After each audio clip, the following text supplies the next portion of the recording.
Okay.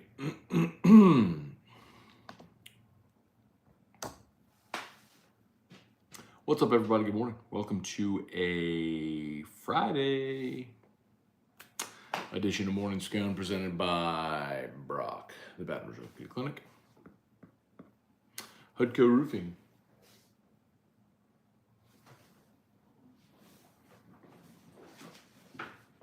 Oh.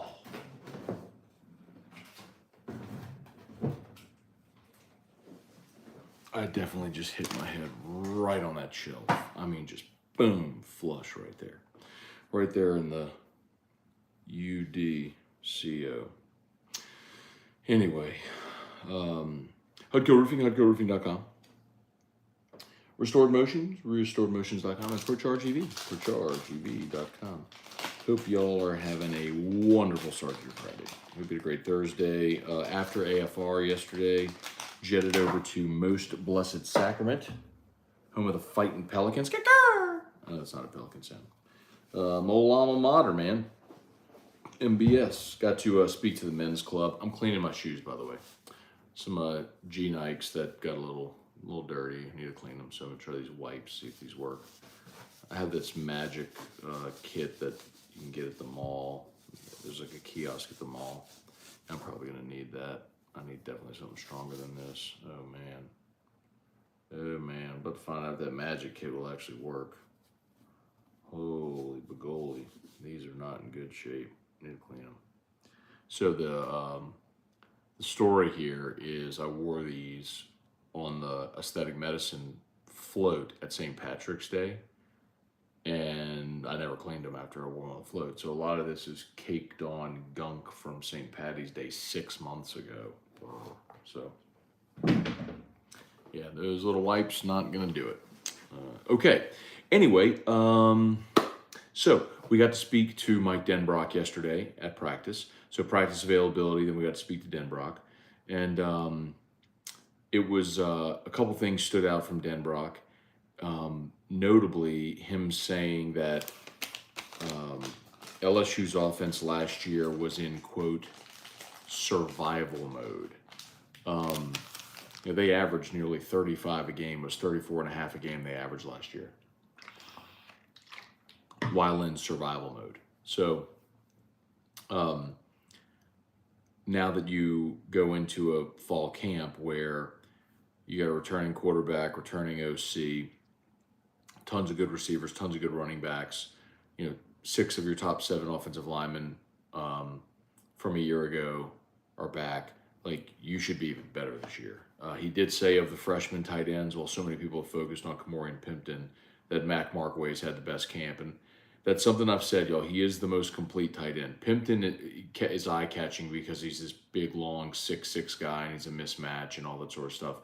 But Markway fits the mold of your prototypical tight end. He's a big, physical, like, solidly built inline blocker who is also really good route runner with soft hands who can catch. So anyway, it was good to hear from Denbrock. Good to see practice yesterday. For the first time in fall camp, I can confidently tell you that the defense won the day. So that was pretty cool. It was pretty cool to see the defense have a really good day. Let's see, when they were running 7-on-7s, Jaden threw an interception. It was tipped by Deuce Chestnut, intercepted by Sage Ryan. Nussmeyer threw a pick that was intercepted by West Weeks in the red zone. I mean, they threw it. It was a pick in the end zone. It's like, man, just throw it away. But anyway, and then Nuss threw a pick on they were doing the receiver and cornerback one-on-one drills. He threw a pick. It was 6, Jordan Allen, who got him. Anyway, so it was good to see the defense. When they went full 11-on-11, the defensive line really pressured Jaden a lot. I think they ran, I don't have it in front of me, 7 or 8 plays that the first team offense ran. And Jaden was only able to attempt 2 passes. There were a couple of passes called where he just had to scramble, and one of them he barely got back to the line of scrimmage. One of them he did scramble left side for a big gain. But yeah, man, it was. We saw Armani Goodwin take first team running back reps yesterday. They're just rotating everybody at running back. There's no real, there is no real order that I see. They're just giving all these cats opportunities to go run with the ones. So, anyway, all right, y'all. Let's say some good mornings here. Anything you got? Of course, also there in the description, we got the Saints signed linebacker Jalen Smith. I love it. Jalen Smith, y'all remember the story there. All-American Notre Dame linebacker, was a projected, top 10 pick in the draft. Tore up his knee against Ohio State playing in the Fiesta Bowl. Dallas took him early in round 2, basically gave him a redshirt year as a rookie. They weren't sure if he'd ever play again. His knee injury was so bad. But he battled back, came back, and had 4 really good years in Dallas. They got to a point in 21 where they wanted him to waive sort of an injury clause or something like that for the 22 season. He wouldn't do it, so they released him. So he bounced. He was with Green Bay for a couple games and finished the season with the Giants and spent all of last year with the Giants. And it was a really good player at 88 tackles and started, I think, 11 games, started for him in the playoffs. So still some tread on the tire there for Jalen Smith, only 28 years old. And as a number 3, as a rotational piece, as a depth piece, a guy who's played that much football at a super high level. Yeah, I like that a lot. So really like the signing a lot. All right, let's say some good mornings here. Y'all smash that like button if you're on YouTube. Subscribe to the channel. Facebook, please like the page, share the post. Let's see. Kelly Gross, good morning. Dale Broussard, Vernell Thomas, good morning. Have you heard anything else about signing Kareem Hunt? I have not. Only that Kareem Hunt left Indy without a contract, which really surprised me because Indy is a more desperate team with Jonathan Taylor holding out. I mean, they have to make a play to get a running back. So it made the most sense if Hunt would have gone and signed with Indy, but maybe he didn't like what they told him there. We'll see. Or maybe they have a handshake agreement in place. He just doesn't want to be there for camp, and he'll be there whenever the regular season starts. Hey, Dad. Good morning. Charlie Cavell, Brian Broom, Vernell Thomas, Darren Reeves, morning Matt, TGIF, coming to New Orleans tomorrow, staying the night at the Renaissance. Okay. Enjoy my company's 95th anniversary and go to the Saints game Sunday. Looking forward to a great weekend. Go Tigers. That's awesome, man. Sounds like a great weekend. Enjoy the time. Enjoy the 95th anniversary party and enjoy the Renaissance. Of course, Renaissance Baton Rouge is a great sponsor of ours. Yeah, hope you have a great weekend, man. Excited for the game on Sunday. Good to see the Hoodats in action.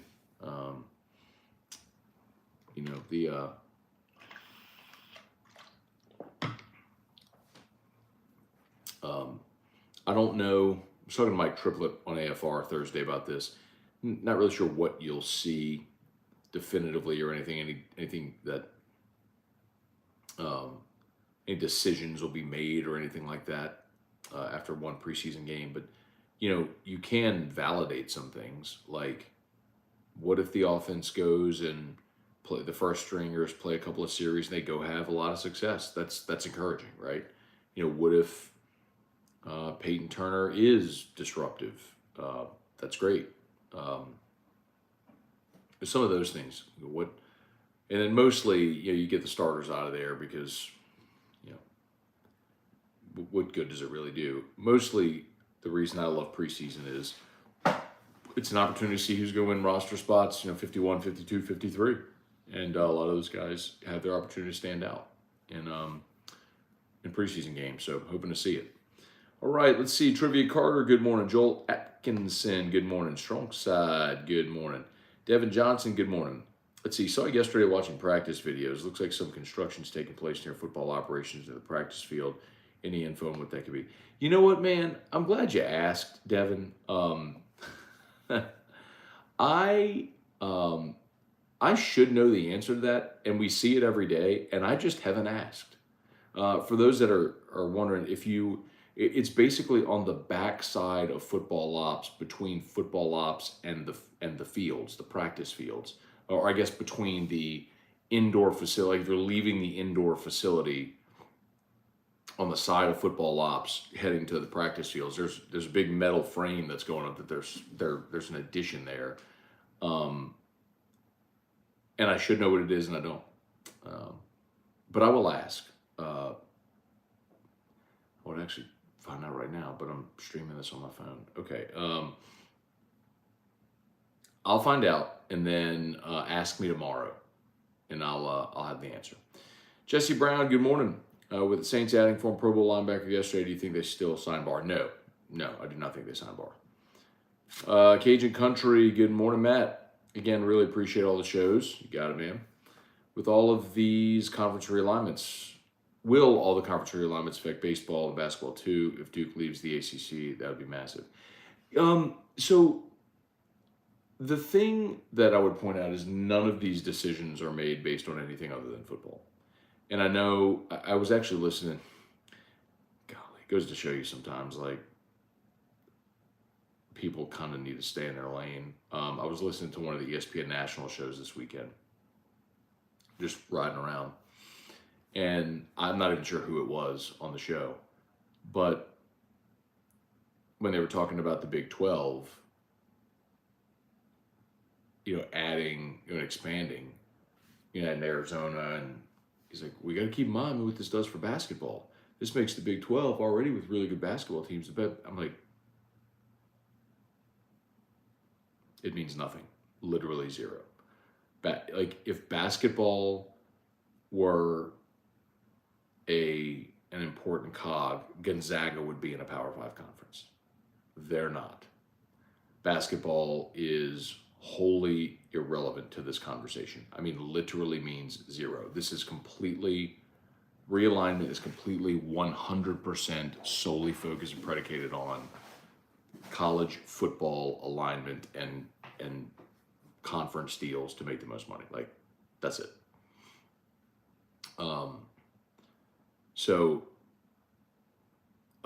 But I know that's not by the way, Sean, I know that's not your question. That just kind of went on a little tangent there. So your question is like, what would it affect baseball and basketball? So, I mean, in the sense that,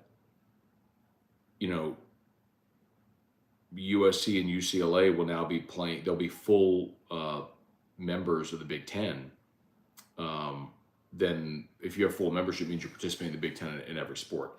But here's the point that I would make, which, I know people ask me this often. When I was speaking last night at the MBS Men's Club, I got asked this, and so I'll reiterate it here. The question's always like, well, you talk about like the one college football, what's going to happen to all the other sports? It's a great question. And the other sports will just, I think, should just exist in their current formatted conferences as they are. And every team in football would just sort of act as an independent that would just exist in college football. And keep in mind, that may sound strange, but Notre Dame is the example. Notre Dame is a independent in football. They are an ACC member in every other sport except hockey, where they're in the Big Ten in hockey. So, it's really easy to do. As I've talked about, like, you'll have the invite only. Not every team in the Power 5 is going to be invited to join. I mean, look at, like, a case in point is look at what's happening to Oregon State and Washington State. Nobody wants them. Well, whenever we go to, like, the invite only college football, they're not going to be invited. Indiana, Kansas, I mean, Rutgers, sorry, like, you're not invited. So, but everybody else, like every other sport, can still exist in the leagues as they're currently constructed. And I think we'll probably get back to that, a more regional construct of all the other leagues, all the other sports. And by the way, I'm not telling you that's happening tomorrow or next year or in 2 years. Think about from the first wave of realignment back in 2011 to where we are now. I mean, that's, more than a decade. So I'm not saying it's going to happen soon, but it'll happen in my lifetime. Chad Ragusa, Jesse Brown, Jason H. Good morning. I'm keeping them clean. Soaking Oxy. No, I mean, like I'm telling you, they're like shoe kit cleaners that I have. I just need to bust it open. Go Road. Jordan 11 low tuxedo is a must grab. Okay. Tiger Diver, good morning. Guy Brooks, good morning. Happy Friday, Matt. Hoping your family have an awesome weekend. Thanks. Same to you, Guy. Let's see. Is Nightcap with Scone going to make a return now that UNT are not doing Scone and Tea from Oliver Twist? I think there is a really good chance that Nightcap with Scone does return. I think there's a really good chance. I just need to put some parameters on it because what I don't want to do is sit here for 2.5 hours and do Nightcap from 9 to 11:30.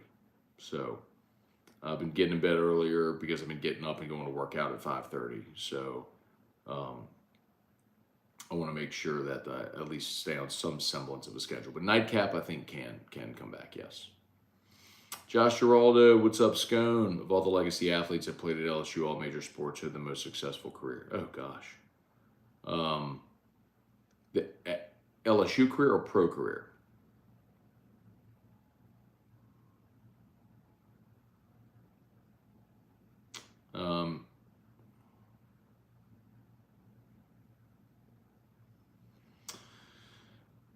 I mean, I'm thinking of guys that stayed 4 years and were 4-year impact guys.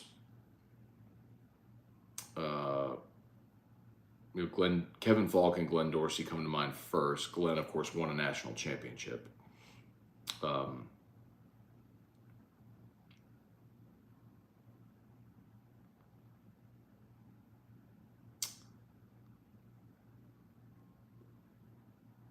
have to give that some thought.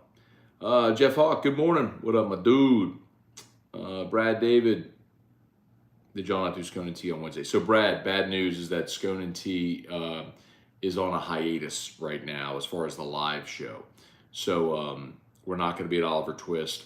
T and I were talking about recording the pod on Wednesdays and dropping. I'm sorry. On Mondays. So, like a reaction to the weekend, and dropping it on Mondays as a sort of a reaction. And then if we go back to Oliver Twist, or if there's another location that pops up, we'll do that. But just on a hiatus. Gregory Carter, think Jaylon and Demario will have a connection like Demario and Quan had. Maybe, but I would also point out that Pete Werner is the other starter. You're not bringing in Jalen Smith to be a starter. You're bringing in Jalen Smith to be the third guy, a rotational piece, a backup, a guy that can plug the gap if there's an injury. So, you brought in Quan because you needed him to start opposite of Mario Davis. That's not why they're bringing in Jalen Smith. Josh Higginbotham, let's see. He saw R.J. Young's top 25. He had LSU around 16 and Colorado at 20. Who is R.J. Young? I don't know who R.J. Young is. Deborah Coward, good morning. Riding to Tunica Hills for work. Okay, Deborah, Tunica Hills is beautiful. Used to run up there when I could still run. Reed Rule, happy Friday. Been seeing Ashton Stamp's name come up a lot with various camp reports. Great to see another Catholic League guy making plays. Yeah, so yesterday, when they went 7-on-7s, they were doing 7-on-7, and it was they were in nickel. So it was a period where they were in, and I think they're going to be base nickel a lot. For those who don't know, nickel is 5 defensive backs. So basically you have your 4 down linemen, 2 linebackers, and 5 defensive backs. As opposed to traditionally 4 down line, a 4-3, then you'd have 2 corners, 2 safeties, right? But so many teams have so many receivers on the field now that you put an extra defensive back on the field. And then dime is when you would do 6 defensive backs. But anyway, they were running a nickel period yesterday, and and Greg Brooks kicked back to safety, and Sage Ryan was the nickelback. The corners were Chestnut and Zy Alexander, and the next corner that rotated in was Ashton Stamps. So I'm not telling you definitively that he's the third corner right now, but he has certainly played well enough to where they feel like he's earned the opportunity to try to go win that job. J.K. Johnson has a broken bone in his foot, so he's the Ohio State transfer, so he's out. Denver Harris is running third team. I know LaTerrence Welch was that next guy up for a minute, but maybe they're just rotating Welch and Stamps now, trying to give him each a shot. But yes, Stamps has put on good weight. He looks good, and they like him a lot. Yeah, how about that? Josh Higginbotham, thoughts on Darius Geis wanting to come to NOLA? I know I didn't spell that right. Yeah, you did. Oh, yeah. Well, you almost did. Derius. You were close.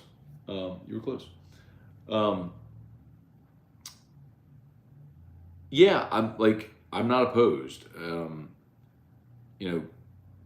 Again, Geis. I mean, if he's healthy, he can still play. He's a young guy, but unfortunately for him, he's been blacklisted by the NFL amid an era of all of the focus post Ray Rice on domestic abuse. And Geis, the charges were dropped against Geis. I mean, there was no filing, there was no criminal charges, there was no conviction, there was nothing. But it's one of those things where so often the accusation gets more play than the retraction, right? The initial report gets more play than the retraction. So, yeah, unfortunately for him, man, I don't know that they're going to call. So, Alex Morvan, good morning, Matt. When it comes to NIL, do you believe freshmen and sophomores should be capped? No. I believe in a free market. If someone's willing to pay you, go make money. I mean, great example is the Johnny Manziel documentary. This Johnny Manziel documentary that everybody's talking about right now that came out on Netflix. Johnny Manziel won the Heisman as a freshman. So you'd cap Johnny Manziel because he's a freshman? Give me a break. There's I don't know if you saw this. If you saw the documentary, they pointed out that, hang on, I love this. In the documentary, they pointed out that in 2011, so the year before A&M came into the league, the total SEC donor contributions of all the schools was $252 million. Florida got 39, LSU got 38, Bama got 33, Auburn got 29, Tennessee got 27. You get it. 252 million. The year after Johnny Manziel won the Heisman, keep in mind that was A&M's first year in the league. So 1 year later, A&M's donations, just A&M, was $740 million. So the SEC in 2011, the whole league totaled $252 million in donations to member institutions. A&M alone, the year after Manziel, $740 million. And Johnny Manziel was going to get popped for signing autographs? You want to cap what Johnny Manziel can make? Come on. So no, I don't think at all that anybody should be capped. And by the way, I've talked to enough NIL attorneys that if anyone tries to cap NIL earnings, federal lawsuits are already drafted and they will go to court. So no, they will never cap NIL earnings. Jude McLaren, good morning.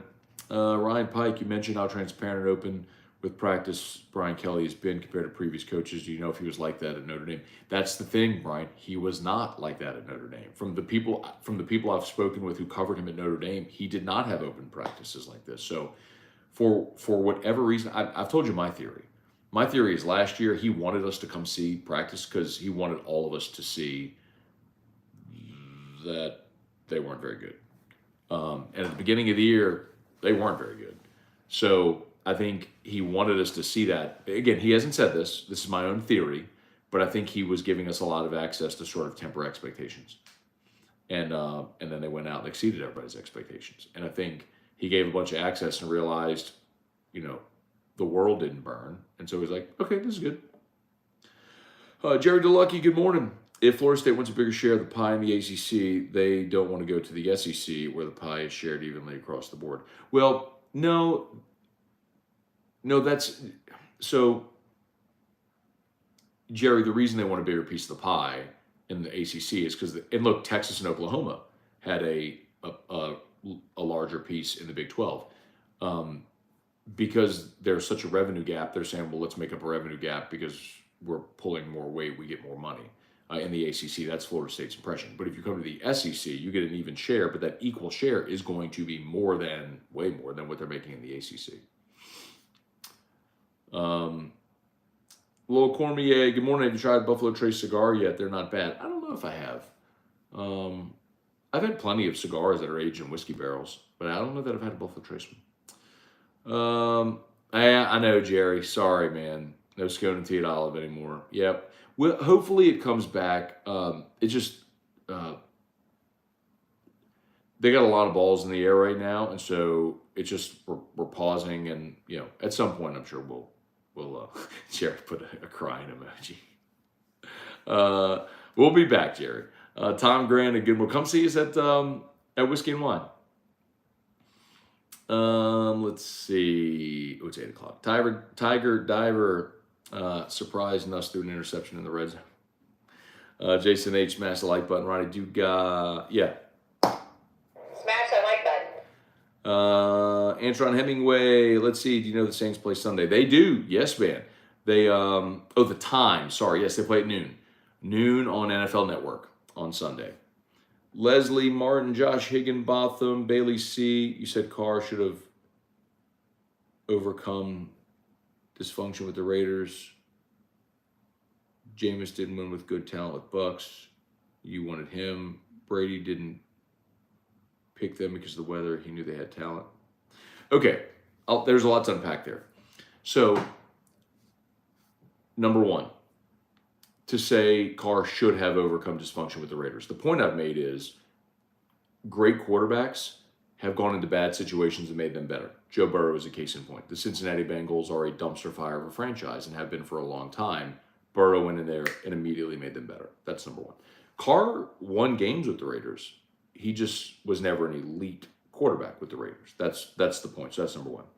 Jameis didn't win with the talent, with good talent with the Bucks, but you wanted him. So, number one, the rosters that Jameis had and that Tom Brady had in Tampa were vastly different. I've talked about this so many times over the years since that conversation was had. It is, and I'm not trying to be like really abrasive here, Bailey.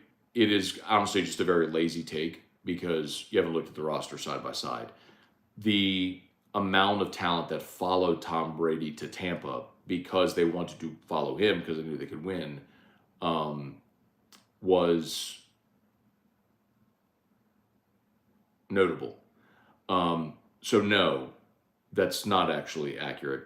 And Jameis and Carr also are in very different situations. Jameis was 4 years into his NFL career. He was 25 years old. He had all the physical ability in the world. He needed to mature. He was in a bad head coaching situation. A lot of those things. Now, a lot of it's his fault too, but we had also seen Jameis throw for 5,000 yards in a season. So we had seen what it looked like when it looked really, really good.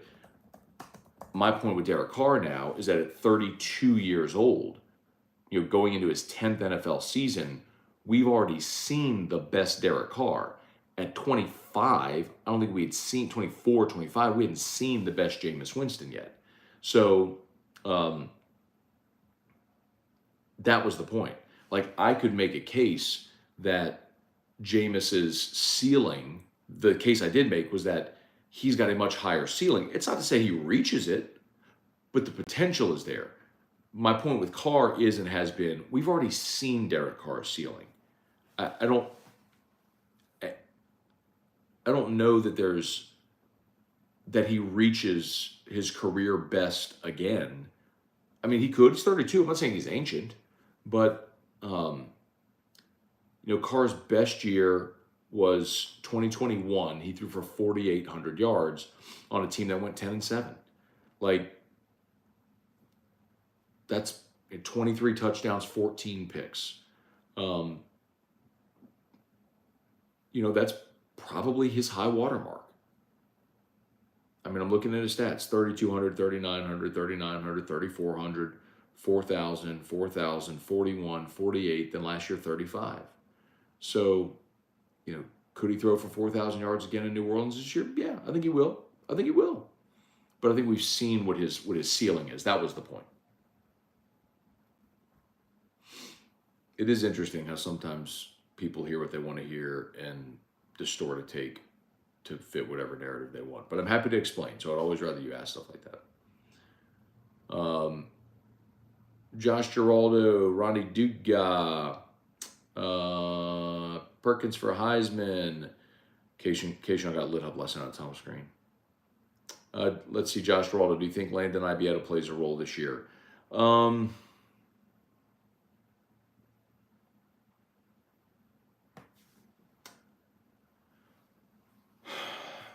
We've seen him rotate in with the second group, but at best, I would say if you go Neighbors, Lacey, Thomas, Hilton, Sampson, at best, I'd tell you Ibieta is your sixth, at best. Now, injuries could happen, circumstances could change, but today, I'd tell you at best, he's your sixth guy right now. As we've seen them rotate, anyway.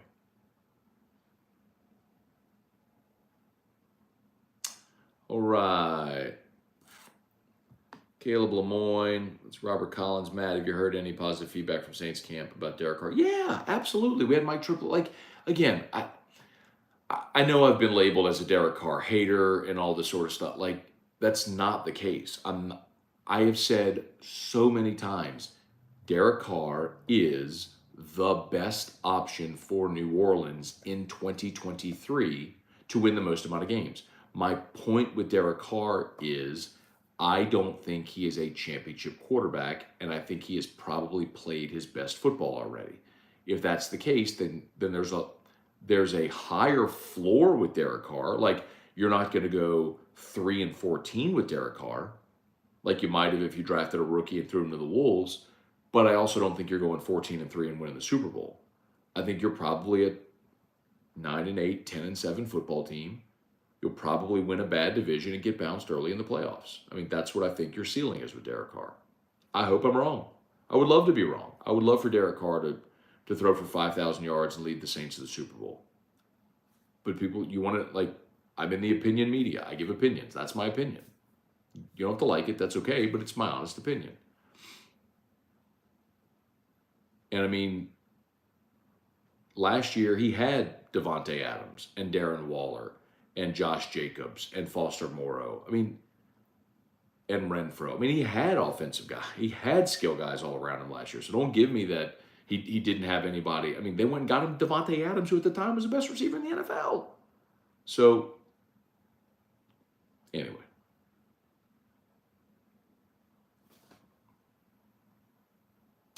Alex Morvan, Johnny Football should have been capped. He's a prime example of why you don't give a 19-year-old a buttload of money. I think it should be work your way up to your draft year, then cash in on any deal. So, Alex, like, that's a fundamentally stupid argument. So you're telling me that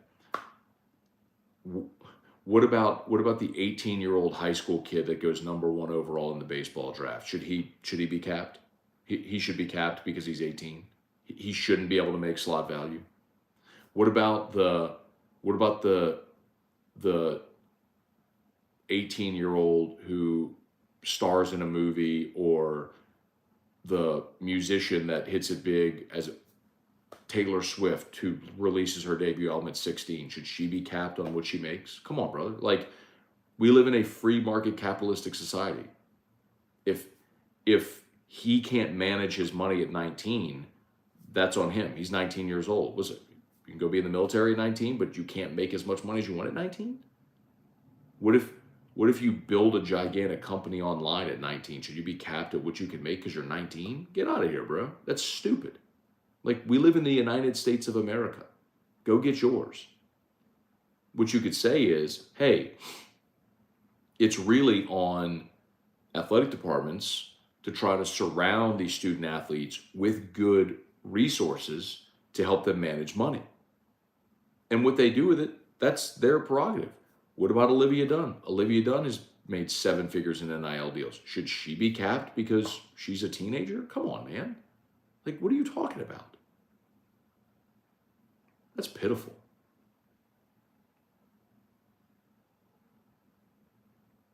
Sure glad no one's telling me that they're capping me and what I can make. Eric Wilderwater, having watched practices, do you think the gap between Daniels and Nuss is narrow enough for Kelly to make an in-game change? No. Literally no. Garrett Nussmeier, and I'd be pretty staunch here because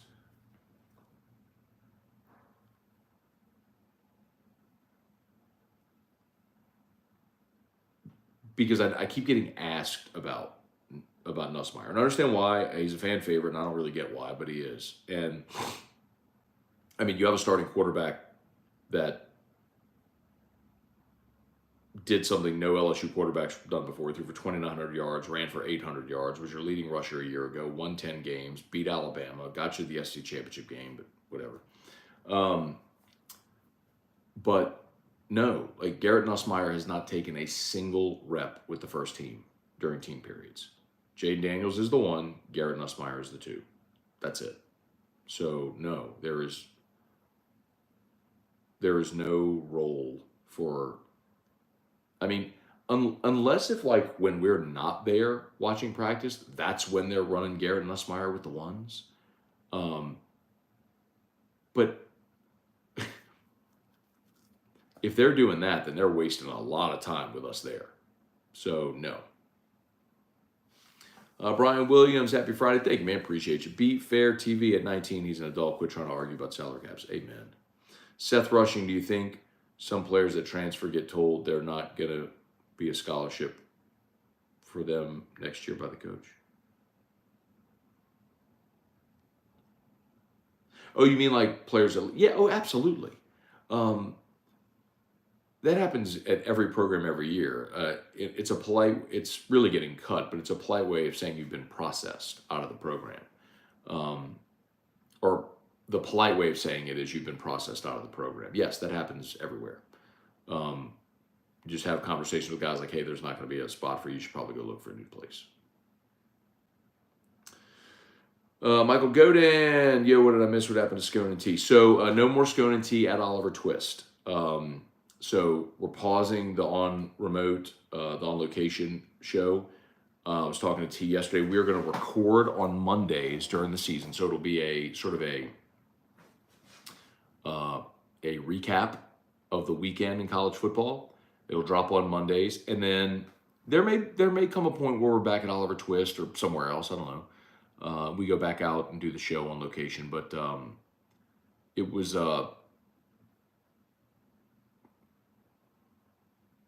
something we enjoy doing and we do again if the opportunity presents.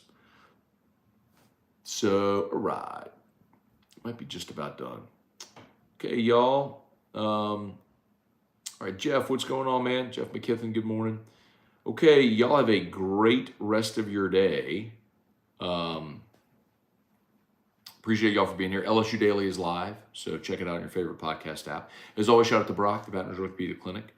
brortho.com. Brock Ortho Talk podcast is up. First episode, if you haven't caught it yet. It's me and Dr. Rick Ahmed. Really, I actually listened to it yesterday. It's a really good episode. So he's a really good storyteller, pretty fascinating. So, and of course, Hudco Roofing, HudcoRoofing.com. Hudco's pinned in the chat. So if you would just click that link, let us give you a free, no obligation roofing inspection. Love to help you out.